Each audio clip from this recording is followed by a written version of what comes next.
So just as a reminder, the plan covers King County and 37 of its cities. It does not cover the city of Seattle or the city of Milton. Milton plans with Pierce County, and the city of Seattle has its own plan. We are doing the plan, it is mandated by the state, and we're required to at least look at the plan every 5 years. Our last adopted plan was in 2001, so we are long overdue for a new plan. As of 2017, there are about 1.5 million residents within our planning territory, and we brought 931,000 tons of garbage to the Cedar Hills landfill. So the system, the solid waste system, is really a public-private partnership, and King County, we own and operate 8 transfer stations and 2 drop boxes, and we operate the Cedar Hills landfill, which is a working landfill, as well as 6 closed landfills, one of them being the Duval landfill, which is not far from here. The cities either provide their own curbside collection or contract with a hauler to provide curbside collection. Duval, I believe, is Waste Management. And then those private companies, Waste Management, Recology, and Republic, provide curbside collection, and then they also operate materials recovery facilities where all of our recyclable materials go. And finally, the county, cities, and the private sector all help to promote recycling and sustainability. And I should just say, anytime you have a question, please just ask it. So this is the timeline for the approval of the comp plan. We've been working with the MSWAC, the Metropolitan Solid Waste Management Advisory Committee, and the Solid Waste Advisory Committee. MSWAC is comprised of city representatives, and the Solid Waste Advisory Committee is comprised of various representatives from the private sector, from there's 2 city representatives, there's citizens at large. So that's a committee that's required by state law. MSWAC was formed at the city's request after the last comp plan was approved. So we've been working with the cities, with the MSWAC and SWAC for 2 years. There was a public comment period from January 8th through March 8th of 2018. And then it was transmitted to the King County Council in July of 2018, and we finally got approval in April of 2019. And the Department of Ecology also took a look at the plan between January and May of 2018 and gave us their comments on it. So now we're at the point where the cities have 120 days to take action. If you want to take action on the plan, we need to get, and this is a complicated formula, so I'm sorry if I say it wrong. We need to get, of the cities that take action on the plan, cities representing 75% of the population have to take positive action on the plan for it to be approved. And then after that approval period is over in mid-October, it goes to the Department of Ecology for final approval. Actually, it's the end of September, the 120 days is, and then Ecology has a 45-day approval period. So the plan has 6 major planning elements. We talked about the existing solid waste system. There's a chapter that includes forecasting data, and then the sustainable materials management chapter includes recycling and waste prevention and product stewardship information. And transfer and processing talks about the transfer system and processing of materials, and then disposal and landfill management, and finally finance. But we've been talking, there's key policy recommendations in all of those chapters, but we've mainly been talking with the cities about disposal, transfer services, and recycling.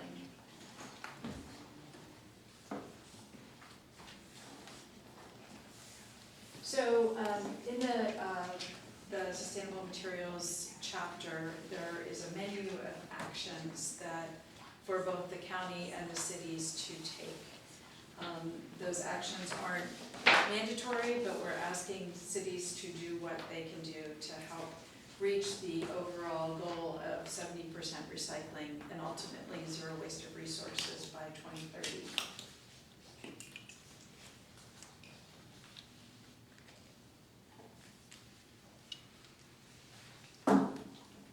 So the transfer system, as I said, there's 8 urban stations and 2 rural boxes.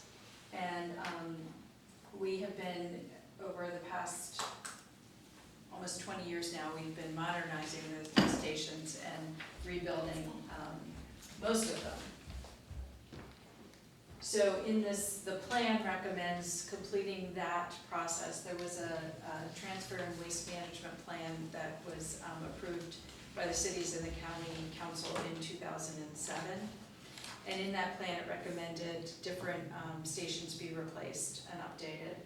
But between that time and now, there was some more scrutiny over the plan to see whether or not a northeast station replacement was actually required. And through this planning process, we confirmed that yes, we do want to update the northeast station. This picture is the Factoria transfer station. That's our newest station. There is the Algona transfer station. Plans are underway now to replace that. And that is going to go at a site just north of the existing Algona station. So the Houghton station is in Kirkland, and we are at the very beginning stages of starting to look for a new site for that transfer station. So some of your residents may use Houghton.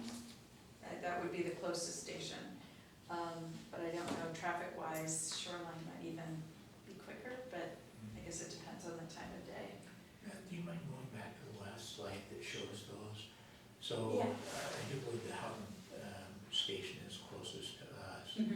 And so Shoreline would be a potential for a replacement location? Is that what you're saying? Or that No. would be the next closest? No, we're looking for a site that is generally, here, I can show you a general area where we're looking to replace, and we're just getting underway on this process, so.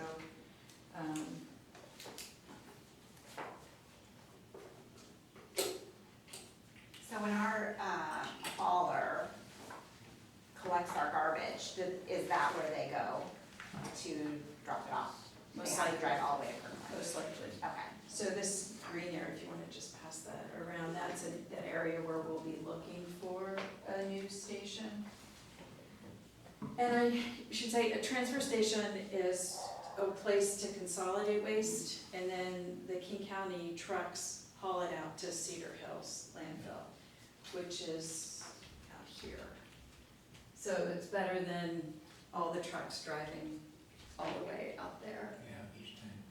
Yeah. The green area on that map looked pretty reasonable for, Mhm. for Duval. Right. I think Shoreline would be kind of the furthest end there, but certainly the Woodinville, Redmond areas, and I think some of them still have property out there. Cadman still has a lot of property that Dan Millville and Woodinville still has some as well, industrial area. Kirkland has signaled that they're open to hosting a transfer station again. But we're gonna be doing a site search and looking for property. We'll probably be looking for something that's between 15 and 20 acres. But there's ways to build a station on a much smaller piece of property, so. So I hadn't really heard of the drop box before, and they have it, just one that I see on there. Is that for yard waste? I No, see Skycomas, So Skycomish and Cedar Falls, which is out here, Ways, yeah. it's for garbage and for, they do have yard waste and recyclables, but it's only for residential. Both of those sites are pretty small. The Skycomish drop box used to be free, but I think it's been about 10 years, no, it's been closer to 18 or 20 years that we've, it's not a manned station, there's just people buy a card and then they put it in the gate and it opens up for them. But at Cedar Falls, it's not open every day of the week, it's just open certain days, and there is a scale operator out there. Others here may know where the landfill was in Duval, and I knew we had one, but I couldn't tell you where it was. I don't know. I looked at the map right before you guys got here. It's on the other side, it's off of old, Woodinville Road? Old. Woodinville Duval Road. Yeah. Yeah, yeah, so it's up the hill, about 226, 236 up in there. Yes, Yes, I remember. yes. I think they still send tankers in there to kind of offload groundwater now and then from there. Oh, to suck the groundwater out. Yeah. Yeah. So even though it's listed as Duval, it's probably more properly Woodinville, but we're close enough, we'll take credit. I'm not sure of the history of that landfill. I don't know if somebody, many of our, like the Skycomish drop box, there was a dump there that the town of Skycomish operated, and then we Yeah. took it over, so. Well, thank you for going back. and Sure, forth. sure. Any other questions about? So I should say, when we modernize the station, we're providing more, like right now at the Algona transfer station, they have no recycling. So it'll be a larger facility and it'll have the full complement of not only the curbside materials, but also wood, cardboard, and as markets become available, we'll take more recyclable materials.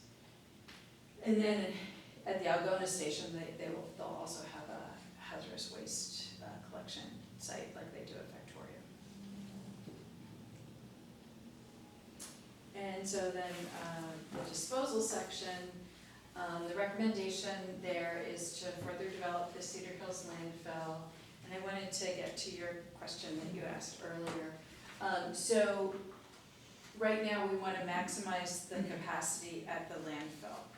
And we're permitted through, we developed the landfill in cells, and so we're permitted through cell 8 right now. And there is room within the existing footprint to build another cell, and then to perhaps put some more garbage on top of some of the other cells. So that's the plan. We need to get approval from the Department of Health. They're our regulators. And the analysis we've done shows that it's the lowest cost option right now. There is a buffer that's around the landfill. And we are acquiring property in a certain part of the buffer because the buffer was encroached on, and so we want to make sure that we have the 1,000-foot buffer that we're there. So that may be what you heard, that we were buying property. Yeah.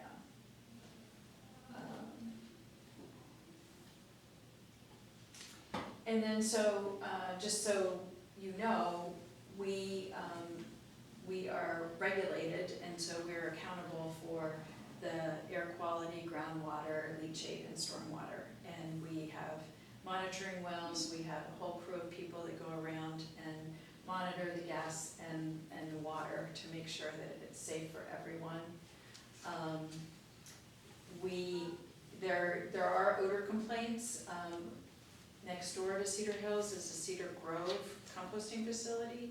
So there are odors, but only 10% of the complaints that are received by the Puget Sound Clean Air Agency are coming from Cedar Hills.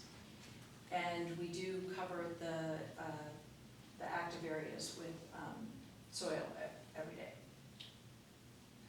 You may have seen the news about the eagles at the landfill. So they're there, but we do what we can to control them, but they are a protected species, so there's not a lot we can do to, we try to make it not as attractive as we can, but we do have a bird management plan, and we have, I don't know what you call them, but we have a contractor who is in charge of catching birds that he can and managing that. And so the landfill will have a defined life. If we can increase our recycling, we hope to keep the landfill open till about 2040. But because it takes so long to make a decision and to site a new facility, we need to get started on what's next after the landfill. So the plan will be updated in 5 years. So we're recommending that even before we get started on that update, that we start looking at what future disposal options there are.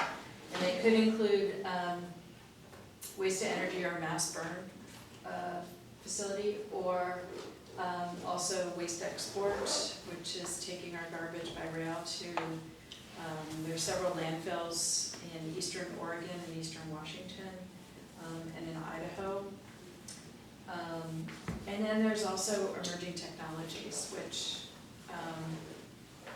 we don't know what's on the horizon. Even in 5 years, there could be something that would work well for us.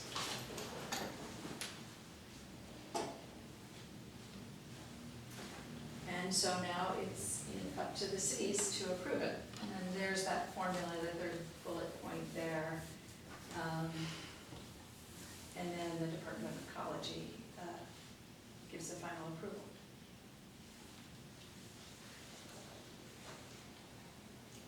And that's it. Any questions? Yeah. So I'm really, excuse me, interested in the waste to energy option. If you mentioned a facility, so is that something that current facilities could be converted to, or would it be build a completely new facility that was for that reason, and then trash could get trucked in there, and then eventually maybe more of those over time?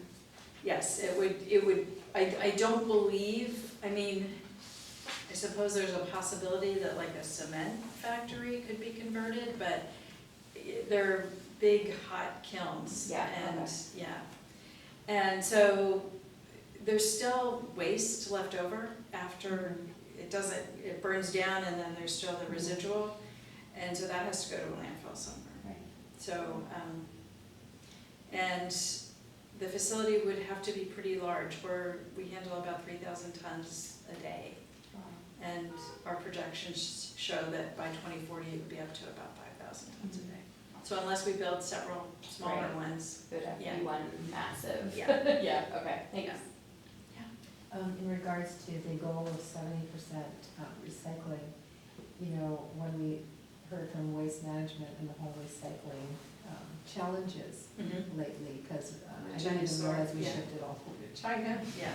And so the question I guess I'm trying to understand is, if we want to get to that 70%, if that's a goal, are we still thinking we're sending everything over to another country? Are we trying to do that here? Are there new technologies being developed currently, or facilities that can do the recycling here? All good questions. And so while we were developing the comp plan, that's when the China sword happened. And we formed the Responsible Recycling Task Force that has city representatives and representatives from the haulers, and came up with some recommendations. And we're working through that right now. Our option to send everything overseas is pretty much closed down. So we need to figure out how we can recycle more here. And there's a pyrolysis technology that I believe there's a facility in Utah where they, the feedstock is plastics and they convert it to fuel. So there are technologies, we just have to figure out the best way for our region. Canada, British Columbia has product stewardship, and all of their recyclables are handled within British Columbia. I mean, they collect all the materials and they, like with the plastics, they pelletize them, and then that goes to other markets. So, you know, we need to work on, but it also affected mostly plastics and mixed paper. So there still are markets for glass, cardboard here within the Puget Sound area.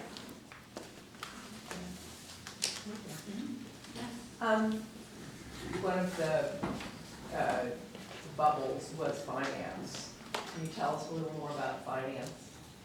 So the finance chapter talks about responsibly managing the money that, the tipping fee that we get. We're a utility, so we're fully funded by the rate that we collect at the transfer stations, but also at the curbside customer. A portion of what you pay to your hauler is for the tonnage. Much of it is for them to collect your materials, but some of it is for the tonnage. So there's only one policy, but there are several recommended actions on how to handle funds, to establish new funds. One of them is looking at, we should look more at liability in the interlocal agreements that all the cities signed. The cities wanted more protection for long-term liability, so that's something that we're looking to see what we can do. What else I have in here?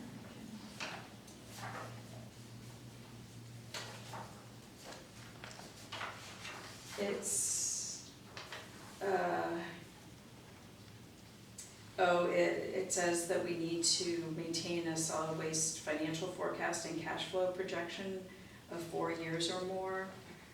It talks about establishing a rainy day fund.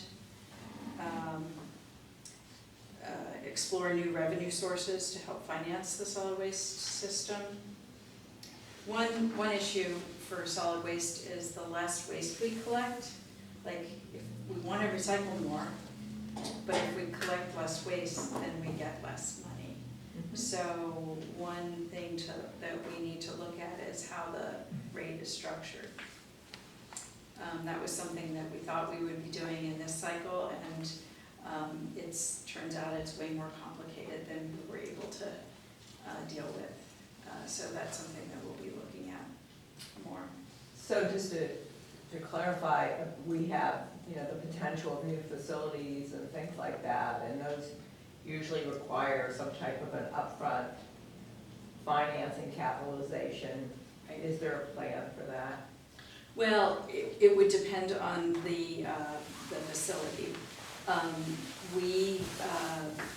The King County went to a biennial budget, so we are looking at rate increases every 2 years. We would probably go out for bonding if the new facility, any new facility, that's how it would be financed, most likely. So something like a general obligation bond, or Yeah. that's retired by the fees? Yes. Yeah. But I was thinking more of the immediate facilities too, because. yes, So you're thinking that it would, even the immediate facilities might be general obligation bond Yeah. financed? I can get back with you with more details because I'm not really familiar with all of that, so, if you're interested, I can, Yeah, that might be something we want more information on. sure. Other questions for Beth? So are you planning on going to curbside recycling where we have to separate the recycling ourselves at the curb again? Is that, I have not heard that discussed. It's certainly an option, it improves the quality of the recyclable materials, but the haulers have made investments in the way they collect now, so it would require different types of trucks and everything. So I think in our region, we've gone down that path, and I don't really see that we would, it's more likely that we wouldn't collect as many materials as we collect now. that makes Others? Beth, thank you so much. Thank you. Here's that sheet back. Thank you. It's the most colorful presentation I've seen, and just I in know terms of it's- how bright I- it is. Well, I haven't seen it that way before, so it must be. Good equipment. I will say, if we figure out how to reduce the packaging for Amazon and Costco, that's half of it right there. My personal experience. That was a big discussion, part of our discussion is the frustration from the sons. Yeah. Thank you. Very helpful. I had skipped over to go to the order, just, I knew that Beth had short notice, and it was nice to be able to get her presentation early for her. But I do want to go around the table if anybody has any information, anything they want to share. I have a couple quick things. So the first one, I just kind of going back and getting closure on the building facility reports. There was another one in the packet, I think. Yes, the police department. And I'm just thinking what would be very helpful, and I think it is in the works, but I'm just trying to get a timeline of what I should expect. Some kind of report that prioritizes and breaks out all of the maintenance needs, both short-term and long-term, so that we can understand where we're at with our facilities. So the I know next- we've talked a lot about that. The next step is because we have one last building Mhm. to complete, and that's Doherty Farmstead. I'm not sure what the status of that is. And then what Carrie's gonna do is kind of his parting gift to us is he's gonna write a summary report that provides recommendations to the mayor and council on next steps. And then that, we'll bring that report to council, and then we'll talk about prioritization and timelines and how we're gonna look at towards funding that. Okay, that's great. And then as a partner to that, just kind of an understanding of how the facilities are inspected.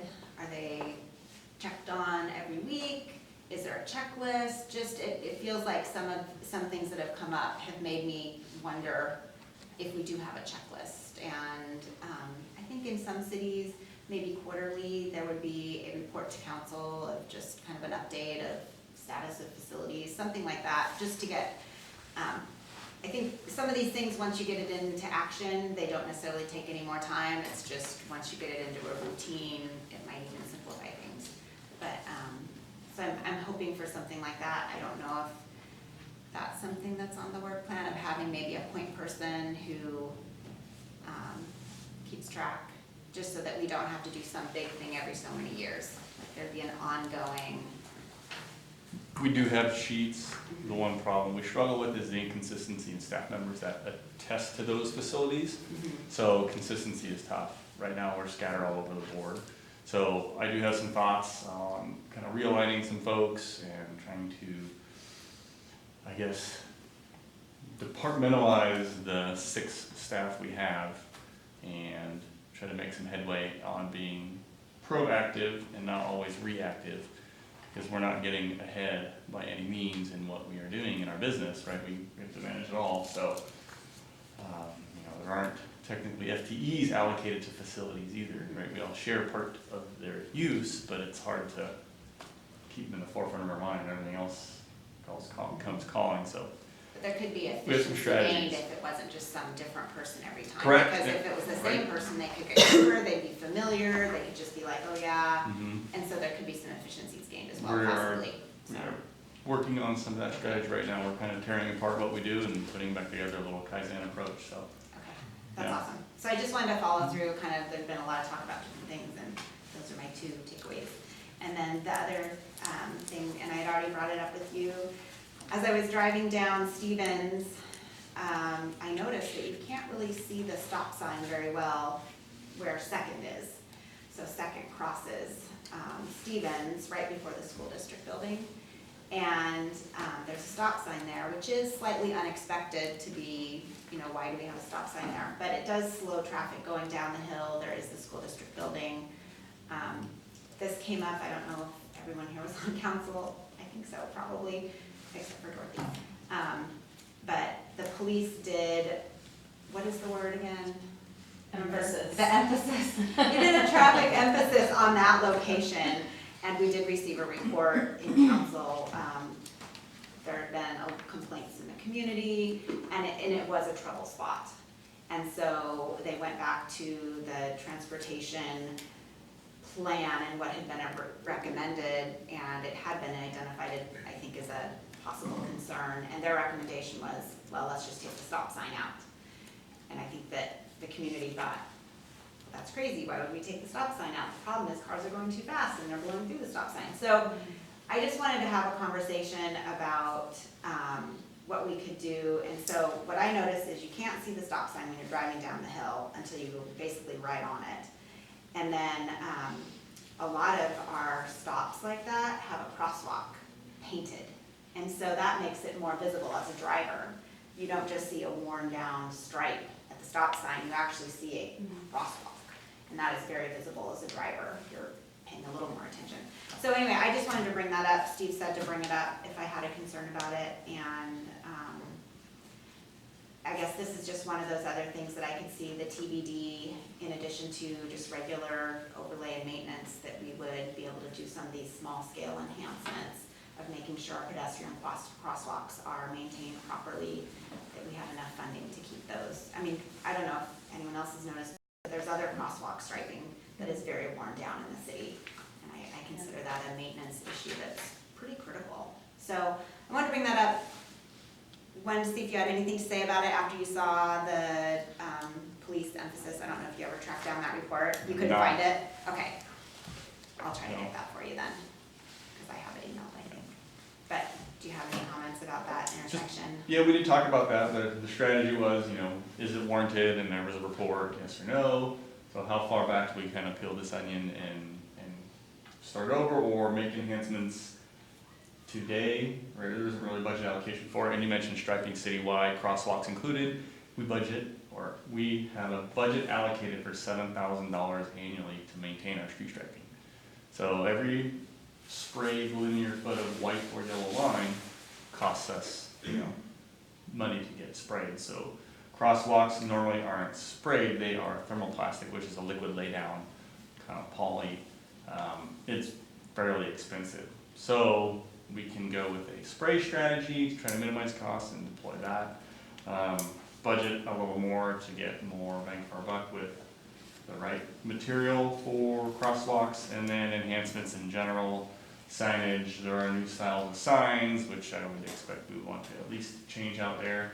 Vegetation management, for all those who aren't aware, the Old Town Plat, which basically consists from Cherry Valley to Taylor, and between Main and 4th, they are all 60-foot right-of-ways with alley load. So what you see down Stevens, I think what we measure, it was like 32 feet of improvement from back of walk to back of walk, meaning there's about 10 to 15 feet behind the sidewalk that is not private property.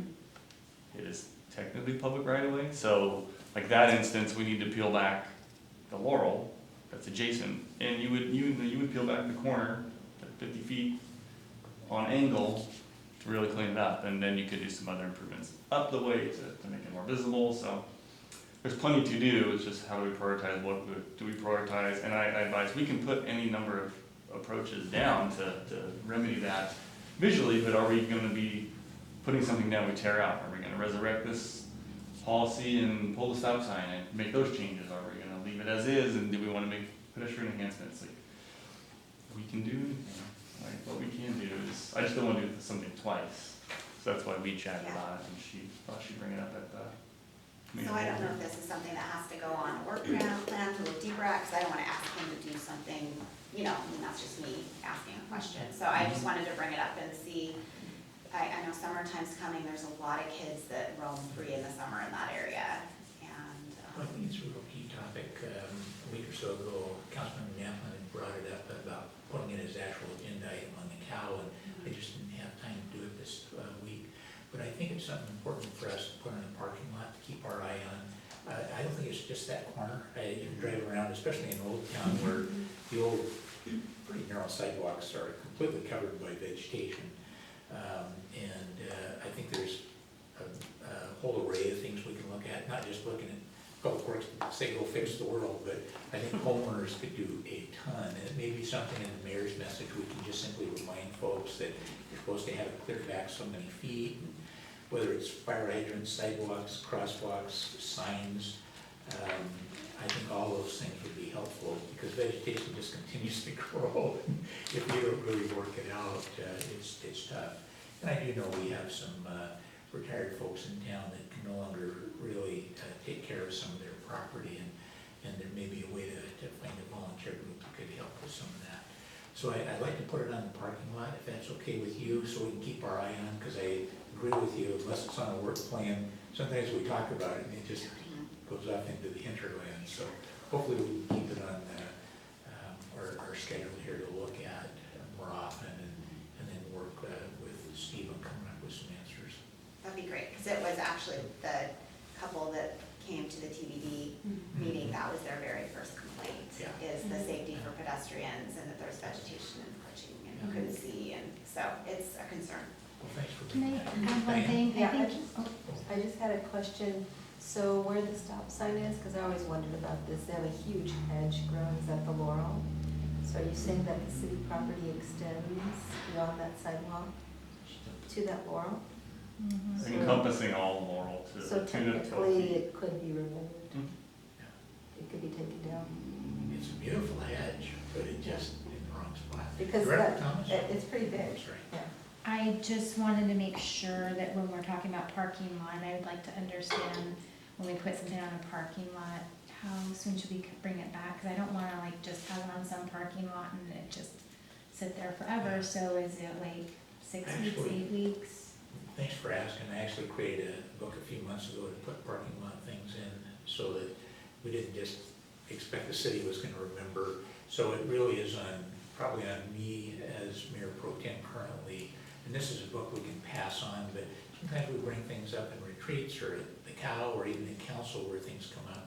Might even be a phone call I receive where someone has something, and if it's not resolved fairly quickly, I like to just try to keep track of those so we can come back now and then and be able to take a look at them. I just want to be able to set an expectation for our departments because we've always talked about these parking lots.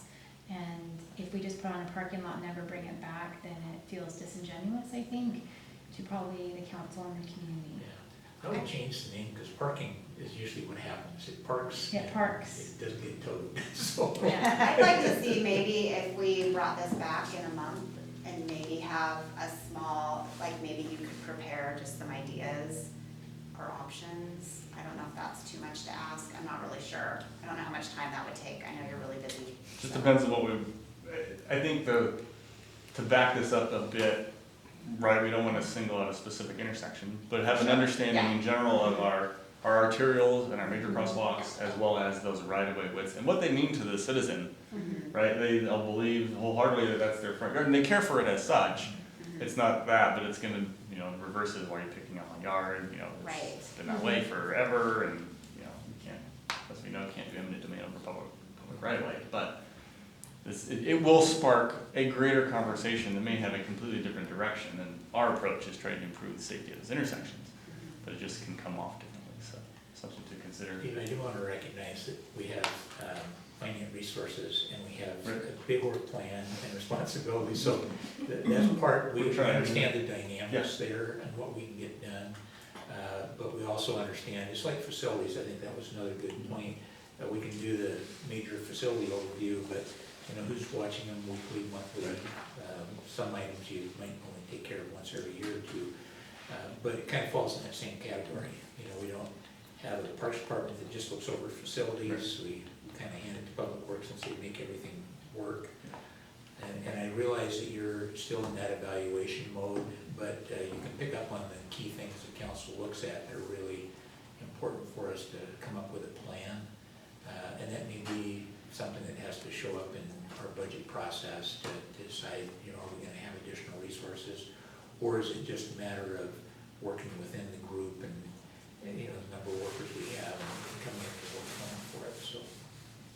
I'll put it down and see if we can't get it on a cow for about, you know, probably sometime in July, early August.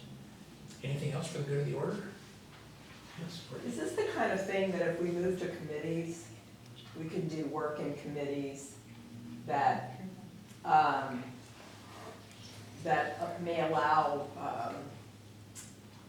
a focus on something as important as, because with Public Works in particular, we have a very large body of work to be prioritized. And it seems like it could be overwhelming and things like this could get lost unless there was some, and we've, you know, there's been some talk about working through committees as a new way to make things easier and hopefully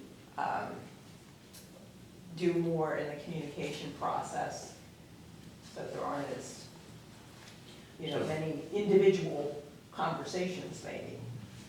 I'll just say yes. I think that is a real option, that if we have council folks that have concerns, questions that come up, and we're working on a committee with that department, we can certainly discuss it there and follow up there and be able to have a loop to come back to council, the rest of the members, and say, here's where we're at with that question.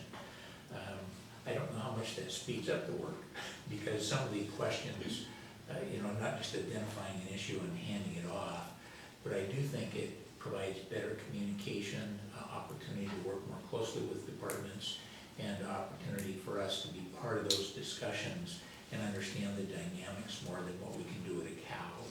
So yes, I think that's a real possibility. Yeah, because it occurs to me that if we don't have prioritization and that might best happen in a committee, then there's always this ongoing dynamic where, you know, everybody on the executive side is a little bit at a disadvantage because the priority could potentially shift all the time. And I don't know, it's just something Well, thank you. Well, if everyone's okay, I'll move on to our next one. We have about 3 items left in about 40 minutes, so Yeah. thank you. Okay, so the donation procedures, policies, so some of the thought behind this was that there's been a handful of community members that have been approaching city staff and other officials about how do I donate to Summer Stage, how do I donate to the new dog park, how, you know, different ways to kind of give back, but also recognizing that oftentimes when people are at events, they don't always have cash on hand, but in a hat to pass around, so just new ways that we can, people who want to donate can take advantage of opportunities to do so. So one of the things that the mayor started looking into was text to donate options. They haven't really been picked up by cities yet. We spoke with the auditor's office and with our attorneys to try to figure out how do we legally and correctly check all these boxes to make sure that we're doing right by the donors and use these money how it was given to us. So the thought is to do a trial project for Summer Stage this year and potentially for the dog park. And it'll be something like you've seen before where it's like you text dog park to 91072 whatever and donate, and they'll process your card and they'll get a receipt, and it's sort of this easy transaction. I think my understanding is that it's $99 to set up an account. So for each, so the Summer Stage would be $99, the dog park would be $99, and then there would have to be a decision as to whether or not the city would absorb the credit card fees, or if those would be passed on to those who would like to donate. So those are some things that we need to make decisions on. I think the initial thought was that the city would cover the credit card fees, but not sure if that's the right option moving forward long-term, or if, so the thought is to do a trial, see how it goes, see if we raise money, see, is this something that the community is really receptive to? Is it just, hey, we'd like to do this, and then when the option's there, do they really take advantage of it? So that's sort of what we're thinking of doing in the administration world, but part of that will eventually require us to update our current donation policy to sort of encompass this new electronic way of donating. And part of that is also, it's currently in an ordinance form, do we need to keep it there, and sort of updating that as well. So that's sort of the quick overview of that. Do you have any questions, comments, feedback? Yes. So I think I'd feel more comfortable if people made a donation to do it anonymously, where we wouldn't know who they were. Only because it feels. That is an option. It feels like it would be a requirement. Like, it feels uncomfortable to me that people can make huge donations or whatever donations to a city. I don't know, that for me kind of feels uncomfortable. Do you know what I'm saying? That it would be known or? Not known, like, I would be fine if no one knew. If you made the donation, the ultimatum is that it's anonymous, period. Like, we don't know who that is. I think what Diane is saying, and correct me if I'm wrong, and I agree, is the appearance of fairness in decision-making and stuff like that. So I think what you're saying is you wouldn't want someone to make some sort of donation and, that has no impact on decisions we make, but it's the appearance to the public. Is that kind of what you're hitting on? Okay, yeah, I I agree. mean, it could influence me, who knows? $1 million. So, to be clear, our current donation policy requires any donation $5,000 or above to receive council approval, and that would not change under that policy at all. So that it's literally a simpler way for folks to contribute, or we can partner with businesses to go, for example, Summer Stage might be able to get a restaurant to offer a discount to somebody that can show they donated that evening at a concert or what have you, and build more community buy-in for our events as well. And I know that Alana's been approached by at least a couple people over wanting to donate more money to the dog park to make it more sustainable, or maybe add features as well. So there's one of the advantages to the system is that it automatically does send a receipt. So if somebody wants to take it to their accountant and deduct it from their taxes, they actually can do that on most items, which has definitely been one of the challenges in getting support for things at the city.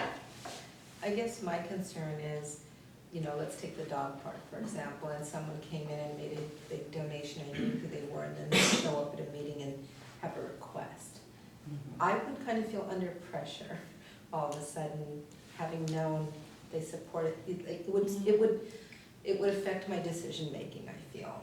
And maybe nobody else, but for me, I'm just being very honest. And part of the donation policy is that donation, like a true donation is you don't receive any benefit out of it. Right. So we're also working on a sponsorship policy, so if individuals do want to sponsor the dog park or sponsor, or corporations want to get involved with sponsorships, we'll have policy in place to sort of work on that. That's something that we're starting to work on. But a donation is, there is nothing you will not receive anything from it. So, Well, thanks. except for the benefit of using the services that, And a tax deduction. well, Yeah. yes, but not from the city, yeah. I don't have none of this stuff that really concerns me, but, what I like about testing this out is that if it really worked, then there might be a way to transfer this out of the city. And the reason I say that is that as soon as it comes into the city, that money is tainted by all the state requirements.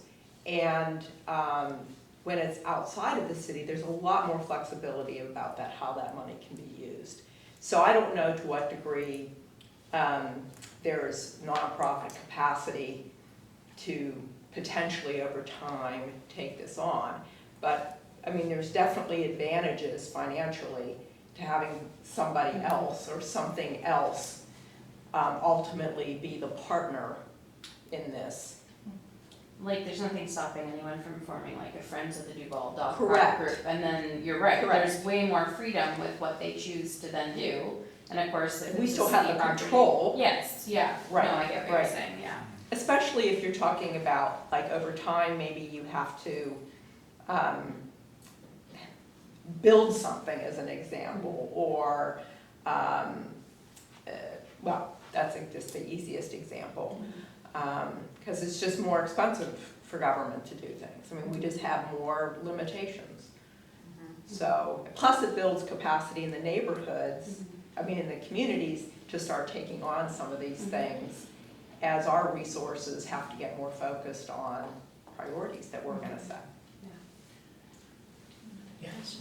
My biggest concern was, how do we know that the money's gonna be spent where it's, and that's what you've talked about, but you said that it was $99 to set it up for each individual, so that the dog park and then the summer stage. So does that mean that it's in a separate account? Is it held at the city? Or is it in a, where's the money going? So I know we've been slightly talking with finance about it, so there's a couple options. We can either have, each item has its own bars, or something like that, where it's very clearly specified where money, when it comes in, it goes, so this was money that came in for the dog park, it will only be spent on the dog park. Yep. So it will be, I think that's a requirement on the auditor side, is that it is very clearly labeled what this is for and clearly show where it's going. So that is something that we would, And where cities have gotten, and jurisdictions have gotten in trouble in the past is, or sometimes nonprofits, is accepting money for one purpose, and then somewhere along the line, if it's being gathered for a long period of time, it being spent on something else. Right. So this is, actually provides a little bit additional safeguard in that as well, and allows, real flexibility with what you do. And you technically, you could do, there are services where you could do one text to donate number for anything. The challenge with that then is it's harder, with the services that I looked at, to segregate the actual money that comes in. And while council does get, a yearly donation report, if council didn't want to know which individual gave a $500 donation, you don't have to receive that information if you don't want it. But I believe, for the most part, anybody that donates or provides money to the city, that's essentially public record, so unless they give cash anonymously, you're probably gonna know who it is. But we do already have, sponsorships for Summer Stage, so we know who's funding those events every year. The city of Redmond has full-on sponsorship packages where you fund even item, I think it goes down to the items at events. And so it's not uncommon at all, but the donation doesn't provide any, it's clear in our policy as it exists that it doesn't provide any direct benefit to the individual. A donation's a donation and that's it. One more quick question. It'd be nice to know if they could put a cap on it, because maybe we only needed another $500 to do something at the Yeah. dog park. And all of a sudden, if we got 1,000, No, what are we gonna do? You absolutely can. So Okay. you can set minimum donations, you can set easy buttons for how much people can donate, from $5 to like whatever dollar amount. We would not allow anything over, certainly anything that was $4,999, because it would have to come for council for approval, and that you would already have received and have the money deposited, so that doesn't work with the policy. But you can also, you can definitely set limits on those types of things as well. So you have your, kind of like GoFundMe in a way, where you have that amount that you wanna raise.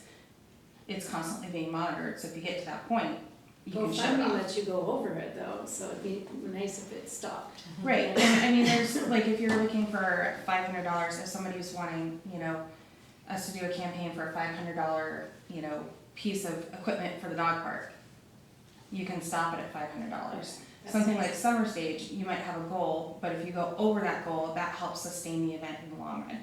So, it just depends on, I think, what the item is, on whether or not you really actually wanna set a cap, or if you wanna set a goal and let people go over it. So like, if you were to do a campaign for sunshades at Judd Park, you know how much that's gonna cost. you put a cap. And something like that, a larger project would probably be, city private share, to get those things moving faster and those type of things. So just providing options, creative options to, allow people to participate a little more. I just wanna say I'm supportive as long as we can keep the money segregated, which it Yeah. sounds like you have a plan for that. Yeah, I so- would move forward if anything, if there was not a way to do that. Yeah, I just applaud the city for looking at it. I've talked to a few folks in town that have been interested in donating, but they weren't sure of the process. I think this will help solidify that. I think it helps me feel more comfortable knowing the attorney's been really reviewing and helping craft this as well, so it meets all those requirements. And then I do want to say how proud I am of the work you've done, both with the legislative end. You always come well prepared, very knowledgeable. You come with kind of a humble heart, if you will. And I appreciate you supporting council in so many different ways and all these different projects and programs that we've been working on. Thank you. I think we're up on the Transportation Benefit District next. Director Winchevsky. You mind if I sit at the table? Come on up. People aren't behind themselves, is that all right? Thank you. Yes. You can have the gavel if you like.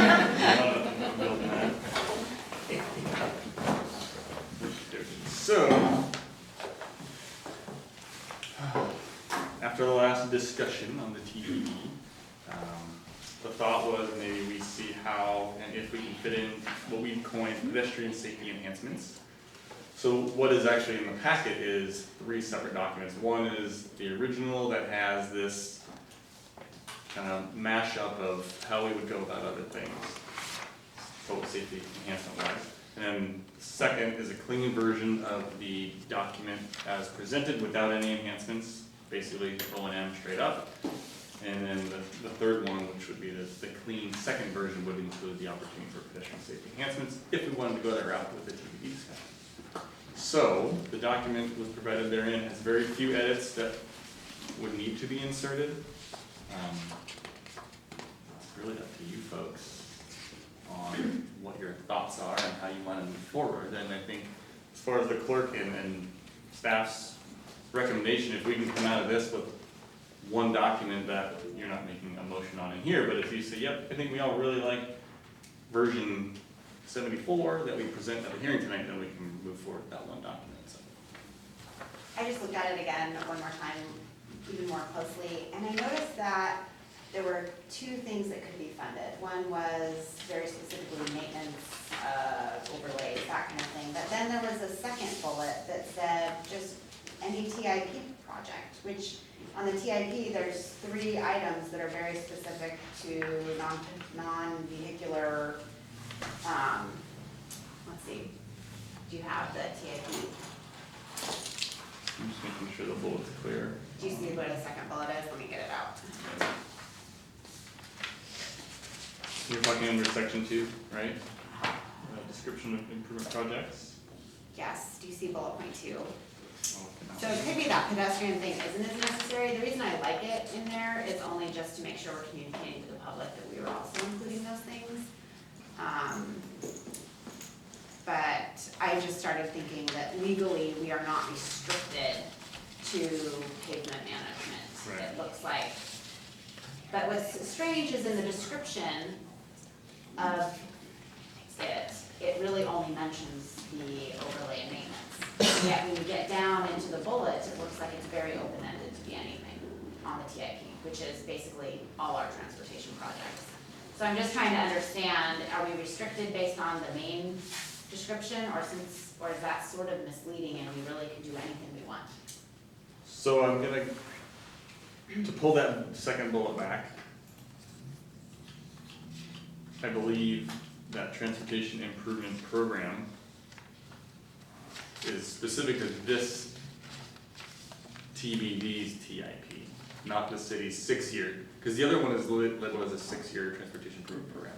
Okay, So I think this is referring to only the the improvement TBD. program as we described herein. So we need to clarify that a little bit. Yeah, I don't think that's the intention to do the 6-year tip. Yeah, I didn't Right. catch it until I read it the next time and I Yeah. thought, Yeah. wait a second. Yeah. Okay, It might be simple, and support this annual transportation improvement program There you go. instead of the, that way you're not confusing the 6-year tip with, yeah, Okay, Because this has its own list, it has its own map, right, it has its own project list, which is updated annually, or, I think we checked, you can update it once a year if you're over ambitious, but. Then you read these over and over, I and it know. seems so clear, but I appreciate council members pointing these out, because we do not want anything taken before our citizens that's unclear. We want to know exactly what we're doing and why we're doing it, and so when they're making a decision, they can tell us.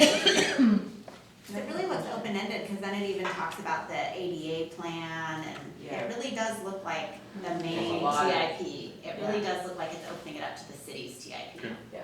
That's how I would read it, and I'm looking at it again, I still read it that way. It says, it could be the construction, maintenance, rehabilitation, preservation, comma, and support the annual transportation improvement program. Yeah. And other relevant city Yeah. plans such as, you know what I mean, it seems extraordinarily open. So I just wanna verify, I mean, if that's, anyway, that was Council member, So, yeah, I just had a question, in regards to how the money comes in and how it's gonna work if we, well, so let's say we have a project and it requires the full amount of whatever came in. So we can use the full amount, correct? We don't have to pull aside 10%. We're not obligated to that. We can still use the full amount. Yeah, my understanding is we have, because you're talking about the 10% set aside if we want to go for grant matches, that's just, we obligate that amount should we want to choose to go and apply for grants at 10%.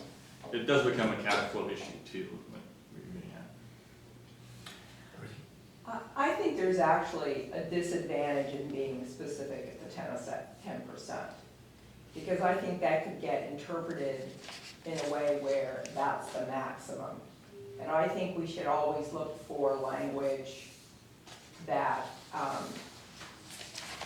that in no way can in the future be interpreted as that is a cap. Because there may be some, like for example, the regional council, if you look at their requirements, it seems like, and I'm just learning, but it seems like they always are looking for about a third match on major projects. So just about any other funding source could have something like that too. So if it's worded so that that's a minimum amount that can be used as a set aside, or some other way. I mean, you see what I'm saying? Yeah. And then the other thing I would just highlight, there's some reprogramming language in there, I think, that goes back to if we decide not to do a project, comes back to council, I think. Am I remembering that right? Which is council- okay, which I Sure. think is appropriate, is what I'm saying. I think that's a I think that's best good. I think that's good in there. And then my other question ties into, in your budget that was provided, it was put down at the end that it didn't include administrative costs. And I wondered if, what kind of analysis you've done on that to determine that we've got 100% cost recovery or not. So we have a sense of how much this will go into capital versus how much of a future impact it would have on our general fund to keep it going. Because some issues like this build in, it says administrative is allowable. Sure. But I just wondered what your analysis was, because in the budget, it didn't stipulate that. And then last question has to do with what's your concern about the motor vehicle fuel tax? I mean, that's hanging out there right now as an unresolved issue with the state and in the county. Do you see that somehow impacting our ability to deliver this if we were to have to match internally to get our projects done? So the TV chair has arrived at the time. And you're looking at me because we're here to present the documentation, but this is really the council's choosing on what we're spending the money on. And their intention and how we've gotten to this point was really focus this dedicated stream of revenue to things that we can't get done now, which is basically waterway and pavement preservation.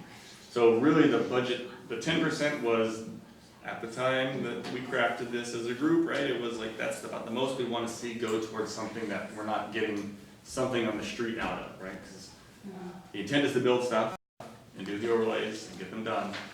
And the more you pledge and match, the more you have to hold in the account. So that was the intent on where the group came up with 10%.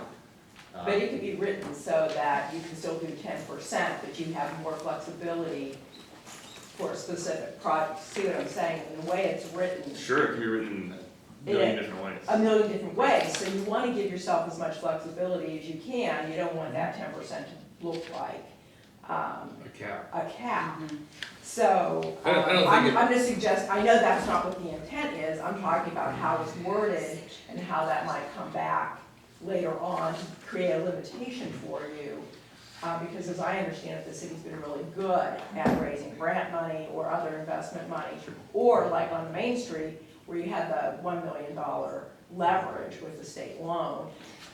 So that's, and we have, maybe there'll be an infrastructure bill someday that we can tap into, who knows? But it is a 10-year plan, right? Isn't that what you were saying? Well, I think it's how much you would hold in reserve for a match, but I don't think at any given time it wouldn't exclude greater than 10% going to a grant-funded project.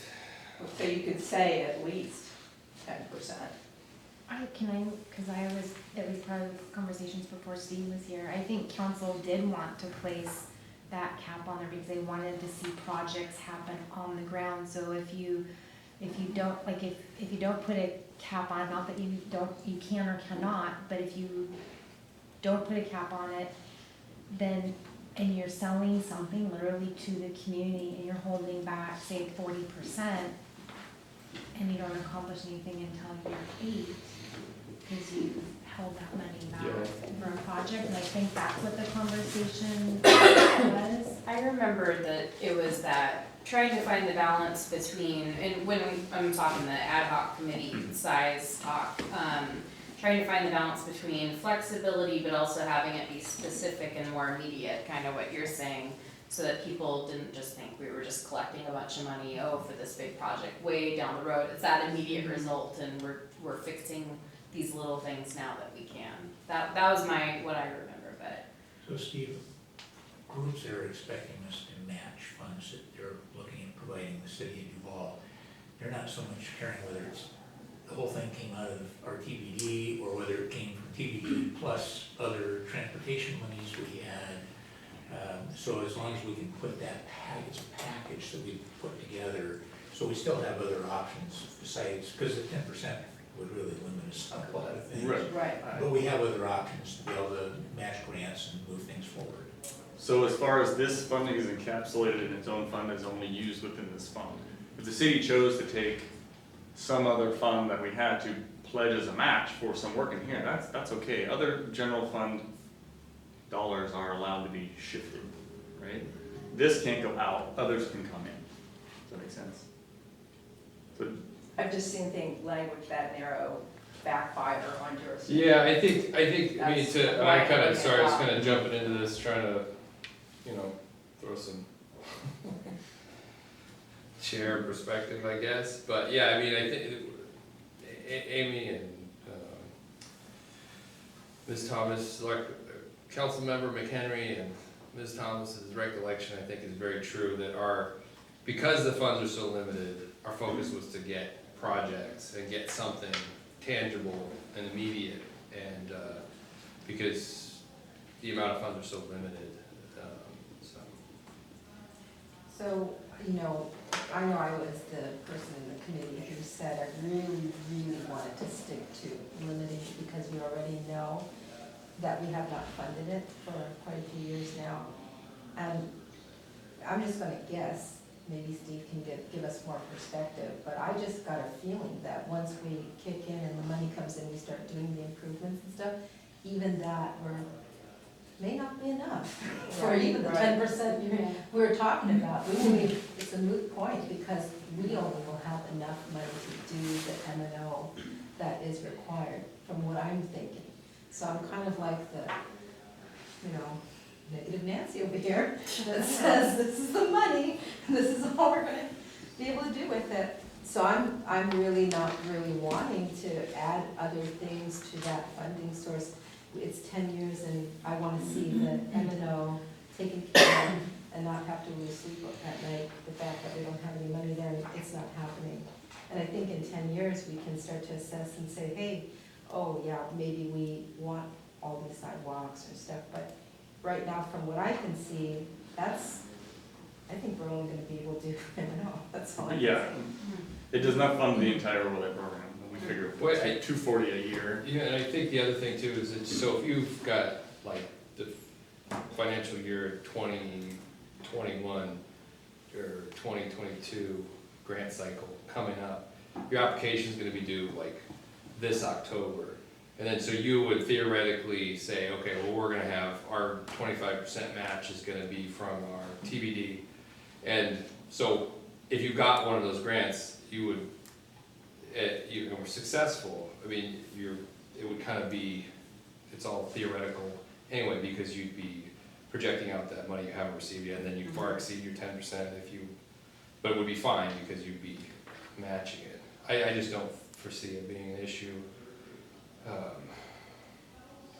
just with the way you would apply for grants, 'cause they'd be 2 years out, and you'd be speculating on monies that you potentially use all the money that would come in that year to do a larger project.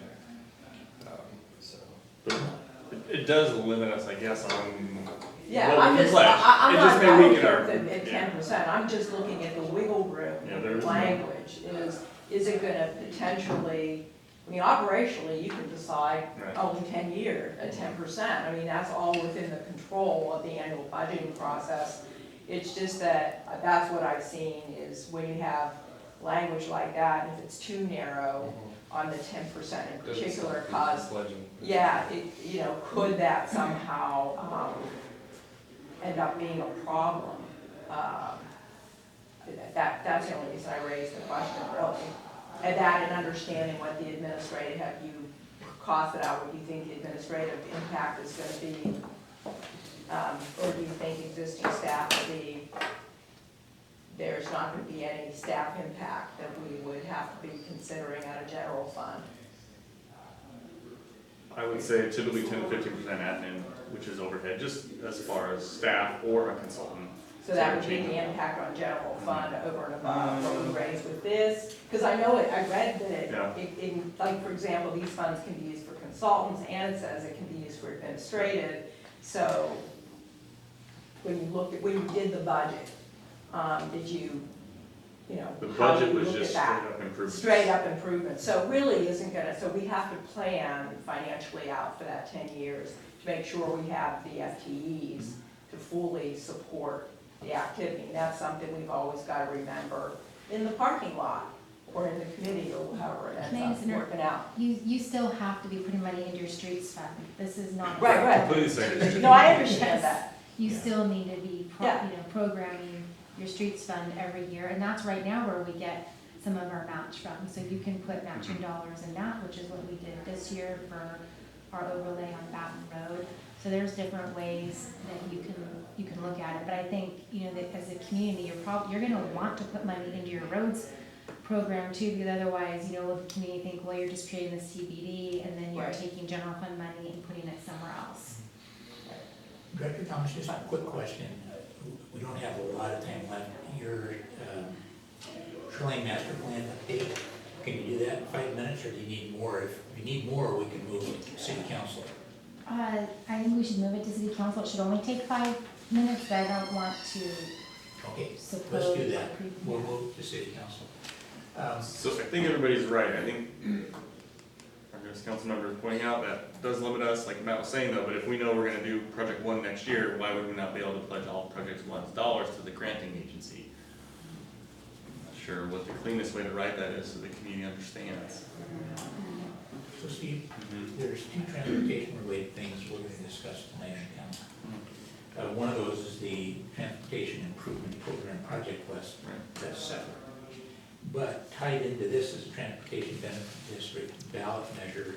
Is there something you want to say to us that tie these 2 together, or are they completely separate? Because the way I read it, it looked like it was pretty separate. They're exactly separate. Okay. I just wanted to make sure we didn't have any confusion on that part. Other questions, comments for Steve?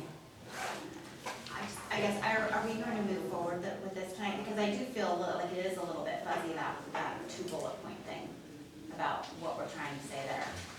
I mean, I guess if we pass it tonight, do we, we can't change it later. I mean, I don't know. I guess I wish I would have noticed that earlier, how open that was.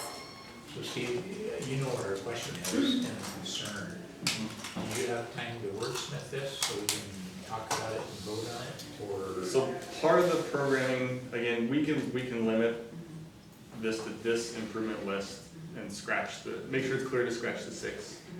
Like the ADA stuff though, that is in there because as we do overlays and we go by intersections, we are required by federal rule to update those ADA handicap ramps, right? So that's there for that. I don't know if that's expansive, so we can go ahead and I can probably use legal and wordsmith that section to limit it.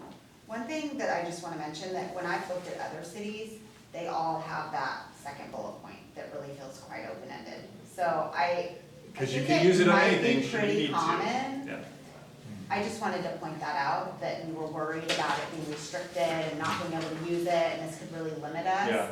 And so maybe what we're saying is this is our intention, and that is my intention, that we use this for overlays and maintenance. But there always is that, that there is some flexibility. I just wanted to point that out, so maybe I'm not so worried about. Maybe the bullet points Yeah. turn into numbers and the priority is in number order. Possibly, yes, yeah. Our priority would be to use it for this. So we don't vote at the Cal, but I just want to get No. a sense for Steve, are council members comfortable with a bullet that leaves things a little bit more open so we have flexibility? Or the other option is to say, no, we want to tighten this up and make sure it's clear with not as much room for flexibility. Can I get a sense from? I think that I'm more open to flexibility in terms of, I think you're almost trying to, I mean, if you have more money than you expect, you wanna have flexibility, and if you have less money than, I mean, if Right. you're at where you're thinking to be or less, you're gonna be sticking to the list. So I think I think more flexibility is better. Others, comments?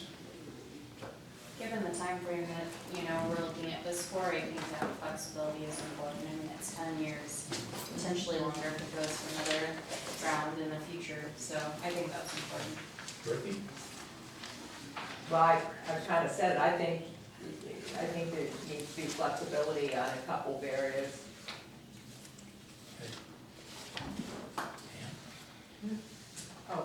As long as whatever language makes sure it's really a priority for the maintenance and operations and doesn't allow for it to change over the next years.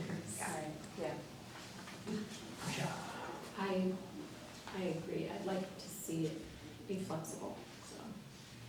So Steve, do you have enough to make any changes or updates? So that addresses kind of this first item. I think the other item is the safety enhancements listed throughout the document. Is that the same thing as far as flexibility, or is it the same page of, or? No, we're not voting in committee, but. Sure helps us when we kind of go to the beginning of what document we're saying. we bringing Are you asking if we like having that, that in throughout? Yes. I mean, I'm good with that. See why the hands matter. So Steve, one thing that seemed clear, when we did our council retreat, we had talked about having options. We like, not just, one option and the only other one is the world falls apart. Right. So what I do appreciate is that we saw options here that were really clear. I don't know if it had anything to do with our feedback, but I just want to say I really appreciate it. That means a lot to us to see those options kind of laid out so we can think about it and see what works best for our city. Are we the 10% thing, are we gonna try to figure out a wording on that? I just wanted to Where is close the the loop limit? on if there was a problem with that language or not. Was your proposal on that essentially, if I recall, you said adding something like at least 10%, so that it was clear that it was not a cap? Yeah, I mean, I just want, if the grant, it is 10 years, so we don't really know what other options will be out there to leverage up. So whatever can give us the maximum flexibility to leverage up that fund. Right. Given that you all have had, you know, Duval's had a really good track record finding new funds, and, you know, and we don't know what'll happen next with the infrastructure bill. I would want Public Works to have, you know, I mean, and we ultimately control that, at the council level anyway. So we just don't want the language in the document to restrict So Public sometimes Works. you can just say, our goal. Right. Or at The goal least, is to or, establish 10% for grant matching. I like that It's a even better than goal at least. that gives us just a little bit, so we didn't quite meet our goal this way or Yeah. this way, but, so Yeah. you're telling citizens, we're looking at setting 10% aside for match. Now, I don't know if that legally puts us into the No, I mean- wishy-washy Yeah, category, well- but I like telling citizens, this is what's on our mind, because sometimes it's such tight language, they don't know exactly what we're thinking about. I think it's our goal is to set 10% aside for matching funds, and most citizens, I think, would say, I get that. I think that's fine. I like If that. your concern is just being able to exceed it, though, the language is fine. There's, Okay. That's what I was gonna ask, cause when I read it, my impression was that it's not saying we can't do more than 10%. no, you can do more than 10%. Okay, but I do understand wanting to make sure it's very clear to Yeah. the public. Well, I think, if you don't mind, Oh, I think, absolutely. you know, from the perspective of whether someone's gonna read this in 3 years or 5 years and argue about it, I think we've read it in the span of, you know, 3 months, and we're kind of disputing the splitting hairs in this, but we just did talk about whether we wanna push it to 20 years and open ourselves up to a lending, and we kind of had a consensus that lending was not the point of this, and that, Right. and that was where you get into with leveraging is, Mhm. and so, but I think that's a good compromise to just move us forward, if that's a small change. I think the best thing to do would be to figure out a small change that we can agree on, and just insert and move on. So, Thank you, that's helpful. a quick wordsmith to get to the point, right, existing roadway infrastructure, and where it says setting aside 10% of the revenue as a match for grants, and pledging as appropriate match funds for grants from other agencies. I'm comfortable, and it sounds like legally that still gives us the flexibility that we need, so. And I think that you can still play with it a little bit here. You get- But to just strip the 10% of the revenue and just basically say, and pledging as appropriate, or pledging as necessary. Mhm. Sounds good, I think. Yeah. I'd be And for okay with clar- that. Sorry, go ahead. Oh, that was it. I was just gonna say, for clarification, council does not have to make a decision on this resolution tonight. right. Right. We still have 2 more meetings before You your might wanna think about it. some more. deadline for, No, I know. I mean, you, Yeah. not, Well, the one thing we did talk about lending, and we had a relatively straightforward conversation, and that did come up. So, for what it's worth. Well, we have a couple minutes to change chairs, and with that, the committee of the whole is adjourned.